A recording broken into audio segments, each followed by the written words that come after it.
Good morning, students. A warm welcome to you all in online teaching session. Students, in previous lecture, we have already started with the revision and we have already completed the two grammar topics, that is adjective and figures of speech. So, in previous lecture, we have revised the topic figures of speech and adjectives. Now, in today's lecture, we are going to revise the grammar topic transitive and intransitive verb.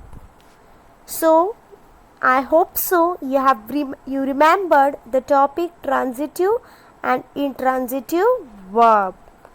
But still, let's revise with this topic. What is the difference between transitive and intransitive verb? Can anyone tell me what is the difference? So students, on your mobile screen you can see here the image where the transitive verb and intransitive verb definition is given. So first let's study what is transitive verb.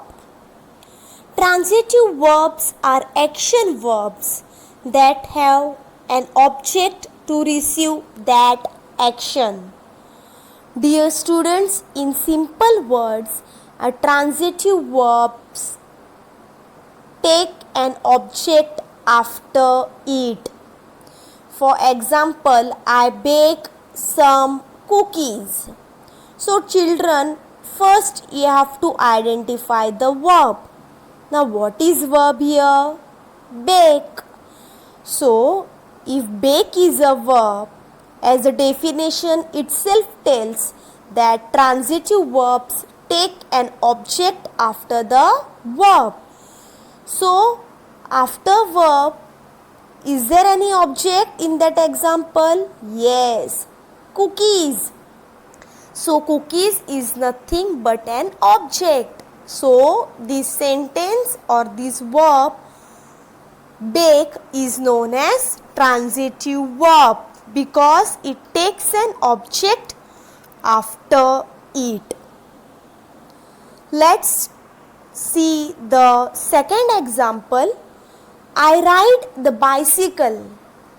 Now, dear children, in this sentence or in this example, the word ride is a verb because it denotes an action, and bicycle or the bicycle is an object. When verb takes an object after it is known as a transitive verb. So first you have to identify the verb. What is verb here? Ride. And after ride, the object is there. That's why it is said to be a transitive verb. Ride is said to be a transitive verb.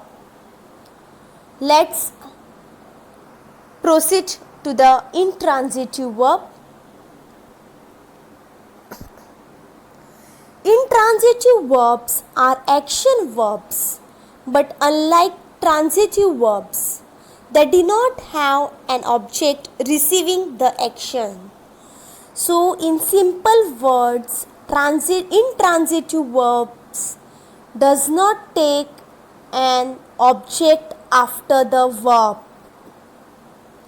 For example, I laugh. So laugh is an action. So laugh is a verb. But can you see your object? No. So there is no object after the verb laugh. So it means the verb laugh is an intransitive verb because it does not take an object after it. Second example, I cry. So cry is an action. So cry is a verb.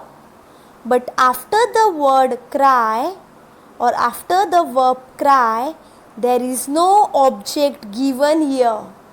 That's why cry is known as a intransitive verb. Why it is known as intransitive verb? Because there is no object after the verb cry. Next example, the book falls. So the book falls, children, this example verb is false. So just underline the word false because it is a verb. Is there any object after it? No. So fall is nothing but an intransitive verb because it does not take object after it. Understood, students?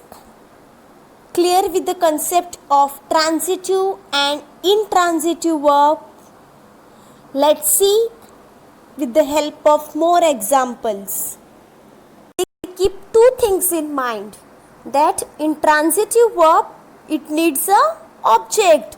In picture itself you can see the transitive verb says that I need object, whereas vice versa, intransitive verb says that I don't need object. Intransitive verb says that there is no need of an object. So in simple words, transitive verb takes object after it, after the verb, whereas intransitive verb does not take an object after the verb. Clear, students? So students, the important thing you have to keep in mind. For example, transitive verb. Example is given, Sarah baked a cake. So as you all know, baked is an action. So baked is a verb. Second thing you have to do is you have to check whether the verb baked is transitive or intransitive. So for that purpose you need to ask question. Sarah baked what? You will get answer as a cake. Ultimately you will get an answer cake. Sarah baked what? A cake. So when you are framing the question on verb and you are getting an object as an answer, it is known as an intransitive verb. I repeat, when you are asking the question on verb or you are framing the question on verb, you will get the object as an answer, and that's known as transitive verb. When you are framing the question on verb and you get object as an answer is known as transitive verb. Now what do you mean by intransitive verb? Let's see with the example. Nomi plays.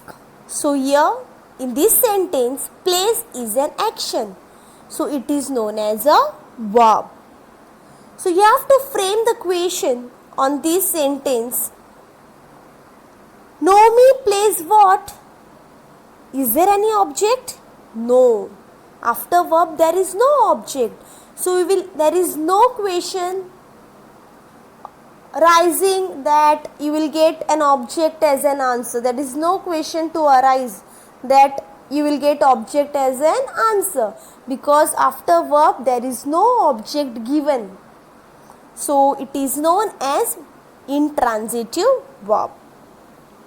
Second example, Dinah is a doctor.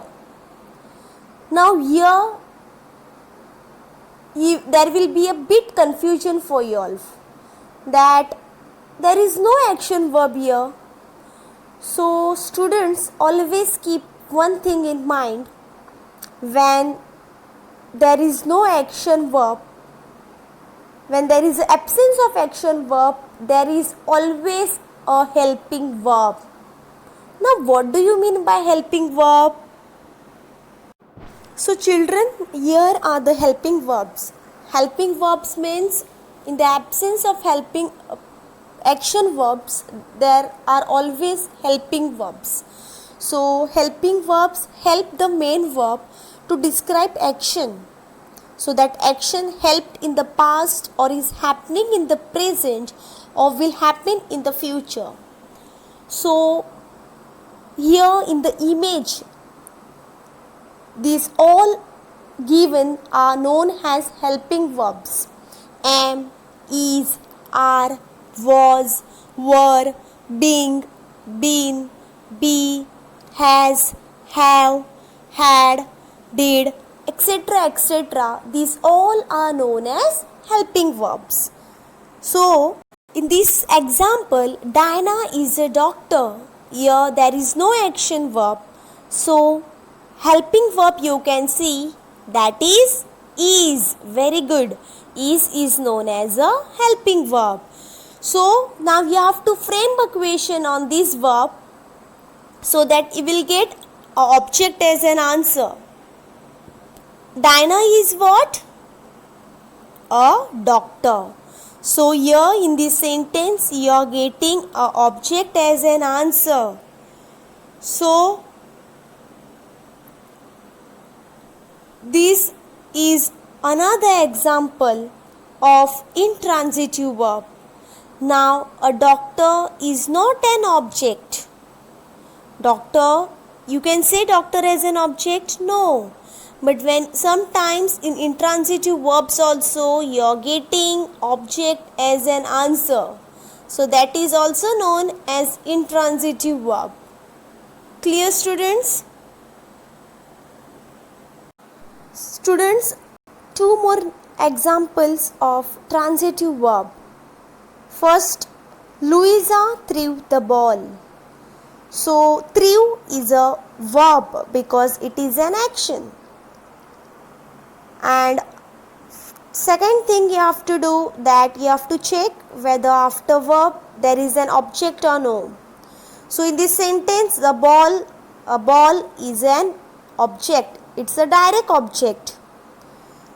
Then you have to ask the question on the verb. What did Louisa threw? The ball. So you are getting object as an answer. So after the verb threw, there is an object. The ball is an object. So threw is which verb? Transitive verb. Very good. Now second, Louisa dropped her hat. Dropped is an action. So dropped is a verb. After verb, you can see object there. Yes, her hat. So hat is an object. Hat is a direct object here. So what did Louisa dropped? Her hat. So dropped, after the verb dropped, there is an object. What is an object? Hat. So it is known as transitive verb. Dropped is which verb? Transitive verb. Students, now another example of intransitive verb. You can see here, the sun rises in the east. So what is verb here? Rises, because rises is an action. Am I right? So can you see an object over there? No. In the east we cannot say a direct object. So rises is an intransitive verb because it does not carry an object after the verb. Let's proceed to the next example. She walks quickly. So walks is an verb. Walk is a verb because it denotes an action. Now there is an object after the verb? No. Quickly is an object? No. So walk is known as intransitive verb. Understood, students? Students, there is no written homework for you all today. I request you all to kindly go through the topic transitive and intransitive verb which you have written in your English notebook. So just practice or just go through the definitions of transitive and intransitive verb. And if you have any doubt regarding this topic, let me know today itself. Now, in previous lecture, some questions I had given you all for homework of the topic transitive and intransitive verb. So, I am sending you all those answers through WhatsApp. Kindly just cross check the answers which you have written in your English notebook, whether you have written right or wrong, and do the correction if you have written the wrong answer. We'll see you in the next lecture. Thank you.